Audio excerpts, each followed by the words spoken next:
internacional, donde también actualizamos las cifras de manera semanal. Podemos ver que la epidemia activa, la pandemia en este caso ya activa en el mundo es del 12%, o sea, esa es la proporción de casos,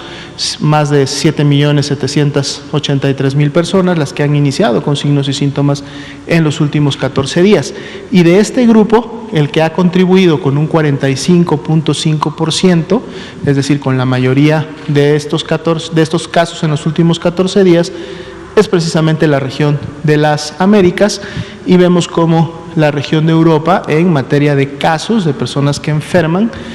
ha empezado ya nuevamente a disminuir. Para el corte de hoy solamente contribuye con un 37.1%, dejando nuevamente a la región de las Américas en el primer lugar y la que actualmente está aportando con la mayoría de los casos a la pandemia activa a nivel mundial. Otras regiones con mucha menos participación, como lo hemos visto prácticamente desde que inició la misma a principios de año. Si vemos la siguiente diapositiva, vemos el comparativo precisamente entre estas 6 regiones. Ya decíamos que las 3 primeras, Pacífico Occidental, África y Mediterráneo Oriental, al menos en comparación a las siguientes 3, no mostraban una magnitud ni una carga de enfermedad importante, aunque en el caso del Mediterráneo Oriental también ha visto incrementada su actividad en relación a lo que ocurría a mediados del año, pero definitivamente no en la misma magnitud que la ha presentado Asia Sudoriental, Europa y América. De estos últimos 3, vemos que Asia Sudoriental todavía continúa con una tendencia descendente de su epidemia, después de que hace aproximadamente 3 meses alcanzó como grupo territorial su primer ACME.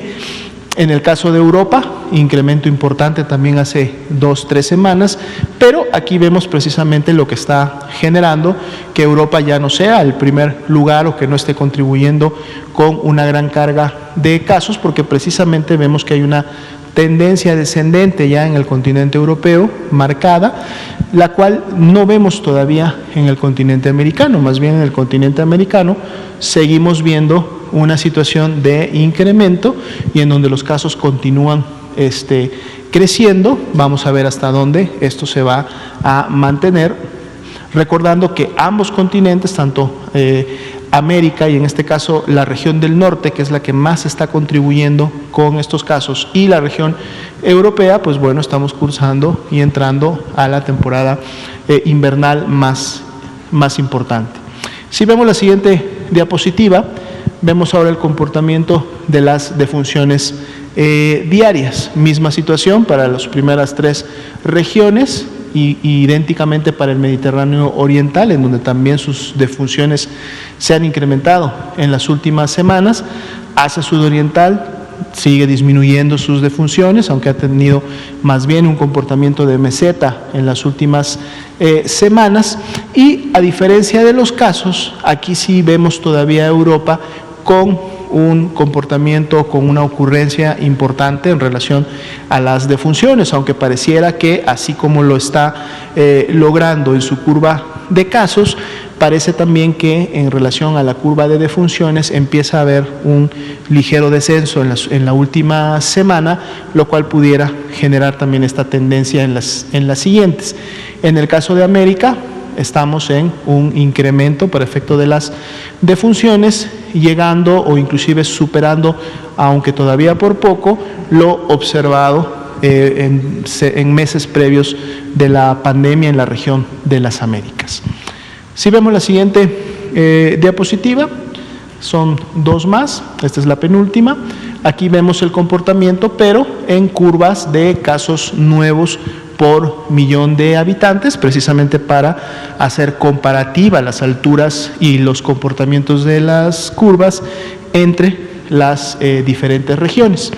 Podemos ver que ahora, la que digamos para el corte de la fecha del 5 de diciembre, América del Norte es precisamente la que está teniendo la mayor carga de enfermedad por millón de habitantes y por día en relación a las otras regiones. está prácticamente por alcanzar el nivel que tenía Europa hace aproximadamente 3 semanas. Sin embargo, para ya la fecha del corte, Europa está por debajo de la región de América del Norte. América del Sur, ya veíamos la semana pasada que empezaba a tener un patrón de incremento y nuevamente una tendencia ascendente. Vemos que está continuado, y a pesar de que América del Sur se encuentra ingresando más bien a su época de verano, sabemos que esto de todas maneras no limita la transmisión, y sobre todo dependiendo de las acciones que se hayan en su momento tomado. Y aquí vemos nuevamente América del Sur con un patrón de crecimiento. Vamos a ver en las siguientes semanas si este se mantiene o los países del Cono Sur pueden en su momento llevar acciones de control que permitan una disminución. Asia, África y Oceanía, hemos visto prácticamente en todas las actualizaciones que mantienen este comportamiento que es más basal para efectos de cómo se ha comportado la pandemia hasta el momento. Si vemos la siguiente diapositiva,